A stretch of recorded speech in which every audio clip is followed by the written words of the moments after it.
uma ponte sobre o tempo.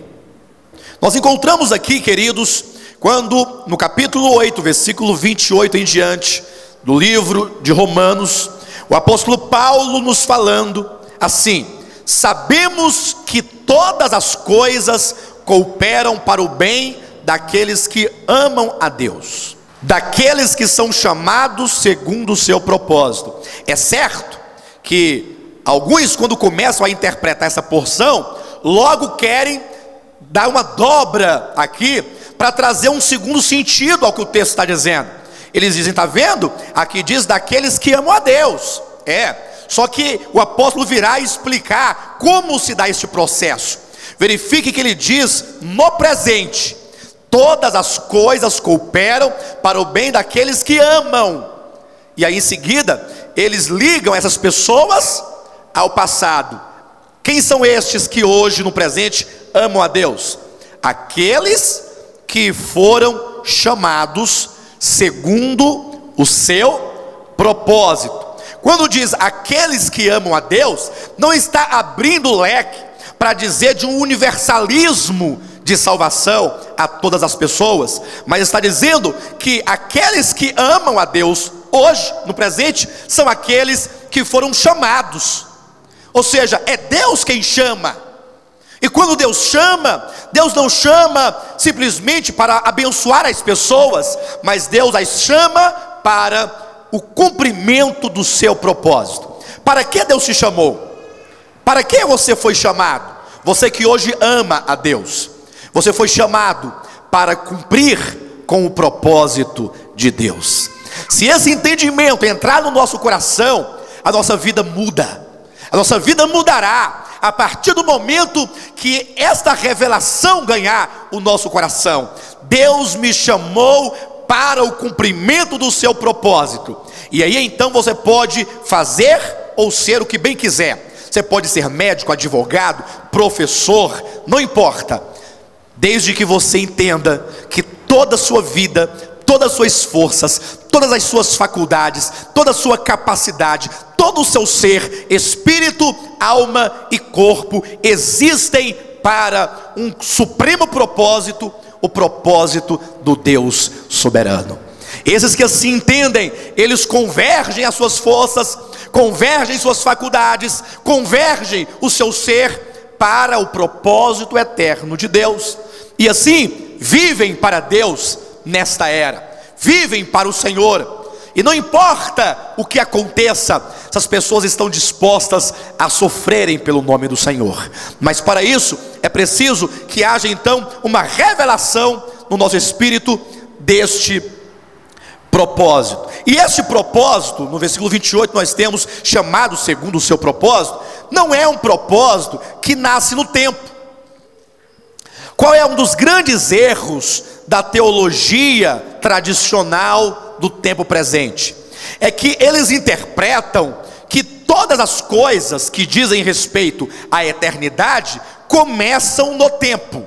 Por exemplo, está alguém no tempo presente ouvindo a palavra de Deus. Então a teologia tradicional diz que estes que hoje ouvem, hoje eles podem agora decidir o que será com eles na eternidade futura.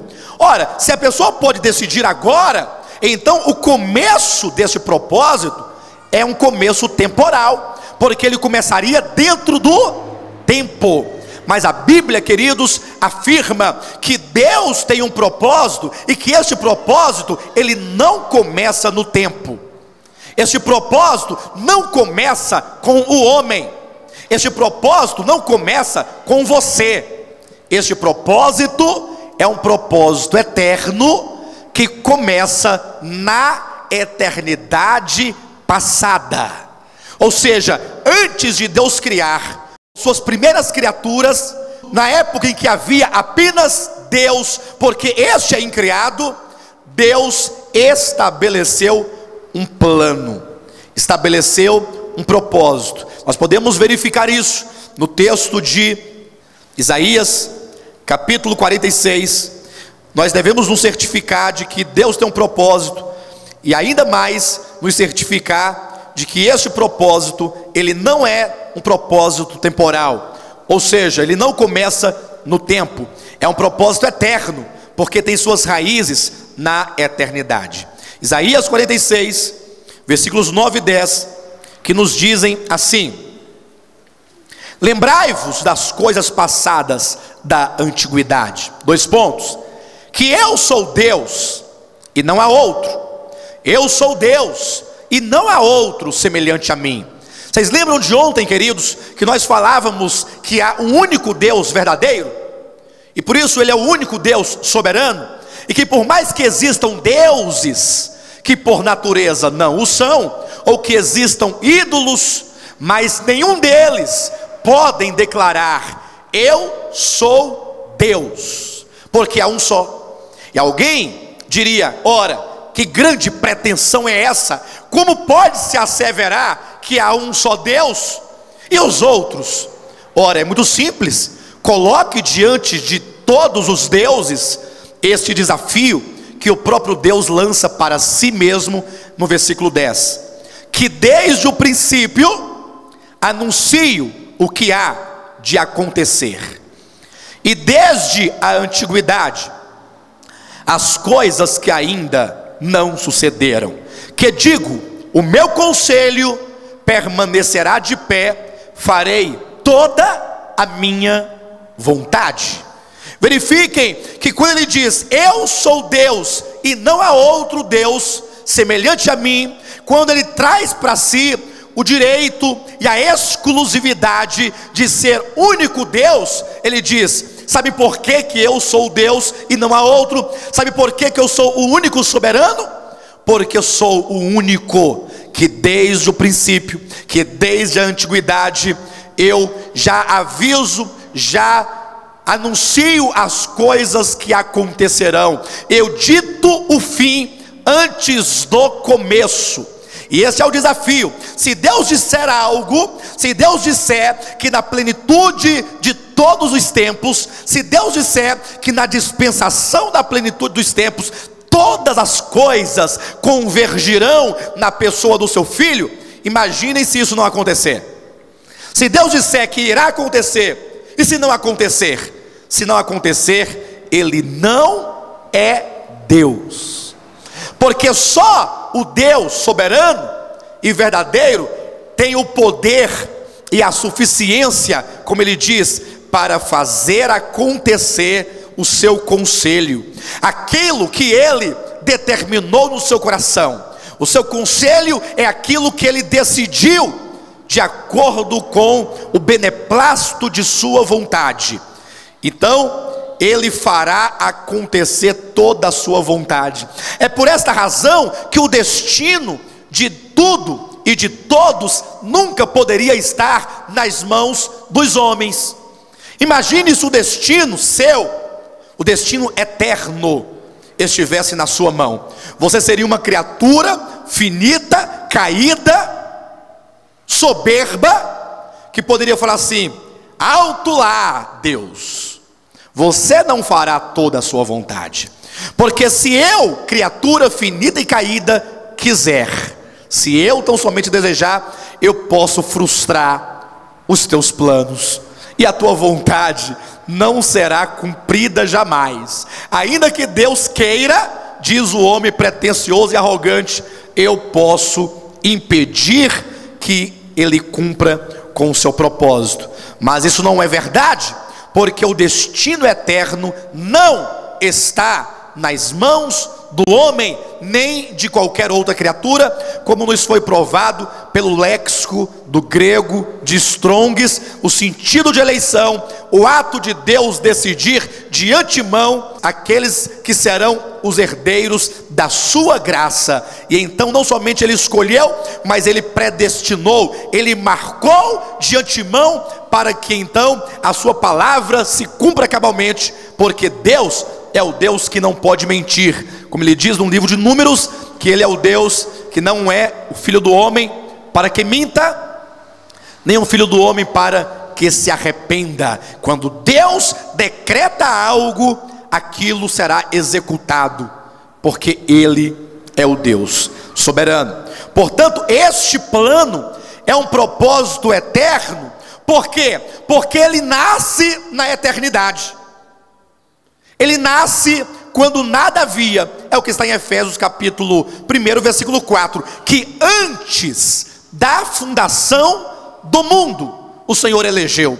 Antes da fundação do mundo, o Senhor decretou. Antes da fundação do mundo, o Senhor determinou o seu conselho e determinou a sua vontade. Leia de novo Isaías 46:10, quando Isaías diz, Deus falando pelo profeta Isaías, que desde o princípio anuncia o que há de acontecer, e desde a antiguidade as coisas que não sucederam. Que digo, ele é o Deus que diz, o meu conselho. Conselho aqui, o meu plano, o meu propósito, aquilo que foi decidido no coração de Deus, permanecerá ainda que este propósito, ele haverá de cruzar o tempo.